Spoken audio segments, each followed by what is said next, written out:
عاوزين نتخيل سيناريو. ببساطة هنتخيل سيناريو شركة أو مشروع.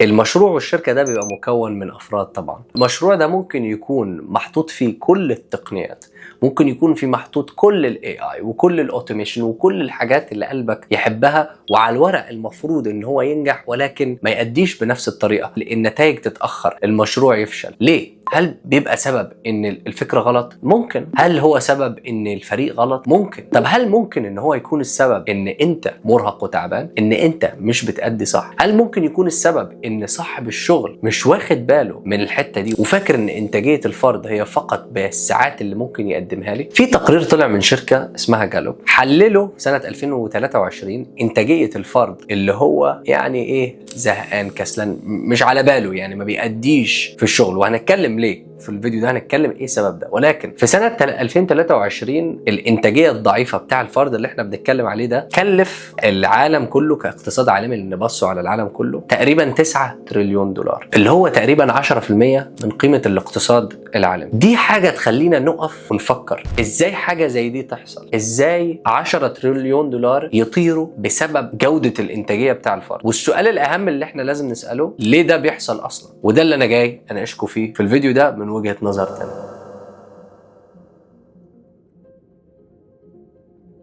طب خلينا نخش في الموضوع بتاعنا دلوقتي. اهم حاجه في اي شغلانه هي الانتاجيه. نهايه المطاف في اتنين بيشتغلوا مع بعض، عندنا حد بيقود عنده رؤيه، والرؤيه دي بتنزل بقيه الفريق، والفريق بينفذ، يعني فريق تنفيذي. فالفريق ده عشان ينفذ لازم يكون عنده القدره الجسديه والعقليه، يبقى مزاجه كويس عشان يؤدي بطريقه كويسه، بطريقه ما تحتاجش 1000 ساعه، عشان ما تجيش تفضل تضغطه وهو مضغوط كل شويه تديله ساعات وساعات وساعات، وهو انتاجيه الساعه عنده اللي هو انتاجيه لا مؤاخذه 5 دقائق، فما يبقاش ليها قيمه. فمشروعك يتاخر، الانتاجيه تتاخر، بما فيه الدوله تتاخر، لان انت جزء من ترسانه في اخر المطاف. من الناس ما تفكرش كده.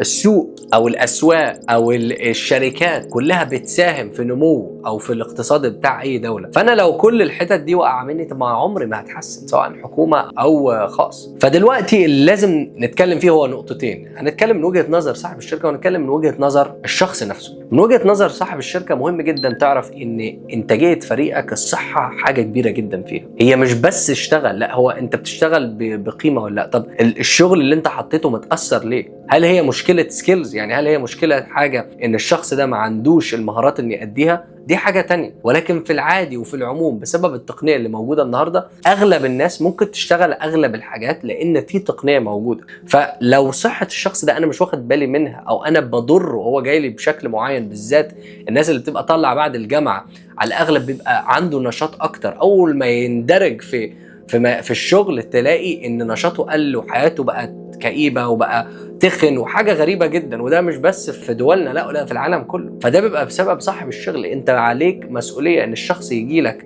كويس، يفضل كويس او يتحسن. حتى لو ما فضلش في الشركه بتاعتك لازم تغير. هو بيديك وقته وبيديك ساعاته دي غاليه جدا، وبياخد مقابل قصادها، والمقابل ممكن يكون كويس وممكن يكون مش كويس بالنسبه له. فهو بيضحي بحاجه. فلو بيضحي بحاجه، شغلتك كصاحب شركه او صاحب مكان او صاحب مشروع ان انت تحسن من الشخص، تحسن من الانسان ده عشان يطلع من المكان اللي انت فيه ده، يدعي لك، ما يسبلكش، ولو راح مكان تاني يحسن الانتاجيه بتاعته ويبقى ذو قيمه في المجتمع ويبقى ذو صحه. يعني ما تجيبوش تهرسه عندك، تضيع وقته، تدمر حياته، وفوق كل ده يطلع عبء على الدوله وعبء على اي مكان تاني راح، لان انت ما خدتش بالك منه، لان انت فقط بتفكر بانانيه، عاوز تستنزف الشخص ده لصالحك، وساعات تضغط عليه في الفلوس ومش عارف ايه. دي حاجه مش كويسه. انت كده كصاحب شركه بتضر شركتك وبتضر الشركات اللي حواليك وبتضر دولتك. خلينا ننتقل للشخص نفسه. بص، مهما كان الشخص او الشركه اللي انت فيها او المدير اللي عندك، او مهما كان الوضع اللي انت فيه، لا تقبل ان انت تستسلم له. يعني ايه؟ هل هتروح بقول لك روح خانق الناس؟ لا، ولكن اتكلم مع الناس، حاول تفهم معاهم، لان ده جزء من صحتك، ده حاجه مهمه جدا بالنسبه لك. ولكن الاهم من ده كله ان دور، لاقي الوقت اللي ممكن تحسن فيه من صحتك. لازم تهتم بصحتك، لازم تهتم بتمرينك، لازم تهتم باكلك. ما ينفعش تبقى في المكتب بتاكل اي حاجه لان كل الناس بتاكل اي حاجه، او الشركه جايبه اكل ببلاش فتاكل عشان اكل ببلاش. غلط. لازم يكون عندك تحكم في النفس، لازم يكون عندك رؤيه لتاثير الحاجات اللي انت بتعملها دي، لان هي تراكمات. انت داخل في سيستم تاني خالص، يعني بالذات لو حد لسه متخرج انت داخل في نظام تاني خالص. اللي جوه المنظومه دلوقتي حالته صعبه، هتروح هتلاقيه تخين، على الاغلب عنده الضغط، عنده مش عارف ايه والسكر، والدنيا بايظه، لان قعده المكتب نفسها، لو في ناس بتقعد في المكتب، مرهقه. ما هي مرهقه غير فوق ما تتخيل، لانها بتاثر على حياتك. مفيش حركه، مفيش اي حاجه تمدك بطاقه او تحسن مزاجك بسهوله، قاعد في مكان مقفول، مفيش شمس، مش عارف ايه. طبعا الا من رحم ربي وعنده فرصه طبعا ان هو يبقى في اماكن كويسه وعنده نشاط في الشركه والشركه واخده باله منه، دي حاجه تانية خالص. لان الشركه عارفه ان الانفستمنت في الحاجات دي، الاستثمار في الحاجات دي، بيعود بناتج ايجابي. لان الناس دي ما بتمشيش من الشركه، اللي هو ممكن يكلفك. ما ينفعش ان انت مثلا تصرف فلوس كتير وتعلم حد ويقوم واحد منافس ياخده. فوق كل ده ان ده بيكلفك اكتر في التعيين الجاي، وبيأثر على سرعه الشغل وسرعه التنفيذ. فالشركات اللي فاهمه والناس اللي فاهمين واعيين للموضوع ده ان الصحه مهمه جدا.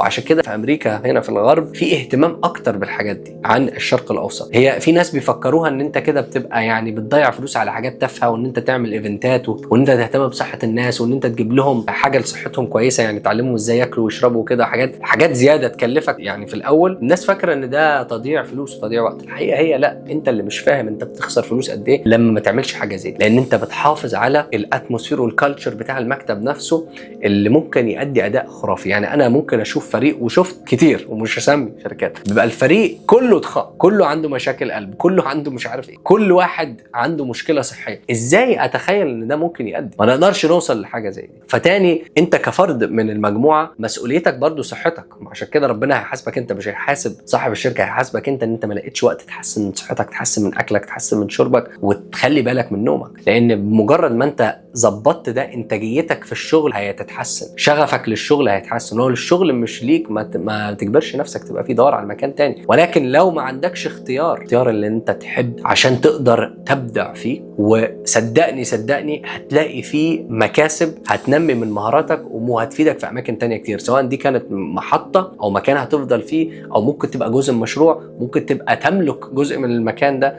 وكل ده بيجي باخلاصك في الشغل، ده هيبان لصاحب المكان. فخلاصة القول هي، على الورق ممكن يكون عندك شركة باين ان هي كل حاجة فيها تمام وكل حاجة 100 100، ولكن لو انتاجية الفرد مضروبة بسبب عدم الاهتمام بالصحة، ودي من اساس الحاجات اللي في رأيي الموجودة، لان الصحة مش بس صحة بدنية، في برضو الصحة العقلية بتاع الشخص نفسه، طريقة تفكيره، هل هو ايجابي ام سلبي، كل ده يعتبر جزء من الصحة. وكل ده المنظومة نفسها كلها بتأثر على بعض، والناس اللي في المكتب تأثر على بعض. عشان كده انت بتبقى رائد اعمال او صاحب شركه، لان عليك مسؤوليه كبيره جدا، ان انت بتشوف ابعد من المكان اللي انت فيه. انت بتربي فريق اهل، بتبقوا زي اسره. فازاي ادخل حد صحي واخرجه غير صحي، او ازاي ادخل حد غير صحي واخرجه غير صحي؟ ما ينفعش. فمن رايي ان من اكتر الحاجات اللي ممكن نهتم بيها، وانا بكلم بيها الشباب دلوقتي مثلا اللي خارج من الجامعات، يعني ما تروحش تنجرف بسهوله لوضع المكان، ما تروحش تنجرف لان انت تاكل اي حاجه وتشرب اي حاجه وتنام في اي وقت وقهوه طول اليوم وطول الليل. واتكلمنا على فيديوهات كتير بتتكلم على الموضوع ده، وممكن تتفرجوا عليها في روابط هنا كتير. الفكره ببساطه هي ان انت لازم تعيش عيشتك صح من الاول. ولو في حاجه غلط بتحصل جوه، ده انا حصل معايا بنفسي، ان انا لما دخلت اماكن دي لقيت الدنيا مش صح، غيرت من الناس اللي حواليا، لان كان عندي عزيمه ان انا صحتي لازم اهتم بيها. فتلاقي الناس بتسالك وبتتعلم منك وبتغير طريقه الاكل، وبيبداوا يعملوا يعني تحديات مع بعض ويخسروا وزن ومش عارف ايه. فدي حلاوه ان انت بتضيف قيمه للمكان اللي انت فيه، مش بتاخد القيمه لوحدك. اتمنى الفيديو ده يكون فاتكم، ان هو الفكره منه ان احنا نوسع بس الافاق بتاعنا، الفكره منه ان احنا نخلي بالنا ان الشغل الزياده بانتاجيه ضعيفه يعني ما بيفيدش حد باي حاجه، وان صاحب الشركه او المدير او المسؤول عن حاجه معينه ان هو يضغط وخلاص من غير ما يكون في استراتيجيه، برضو لا تعني شيء. خلي بالك من صحتك، لان محدش هيهتم بيها قدك. وانت لو شخص في مجال او في وضع مسؤول منك ناس، مسؤوليتك صحتهم ومزاجهم وأريحيتهم، عشان مسؤوليتك ليها علاقة بإنتاجية المكان اللي انت فيه والشركة اللي انت فيها، وبتأثر تأثير 100% في إنتاجية الدولة اللي انت فيها. خلي بالك. شكرا لكم، وهشوفكم في فيديو تاني.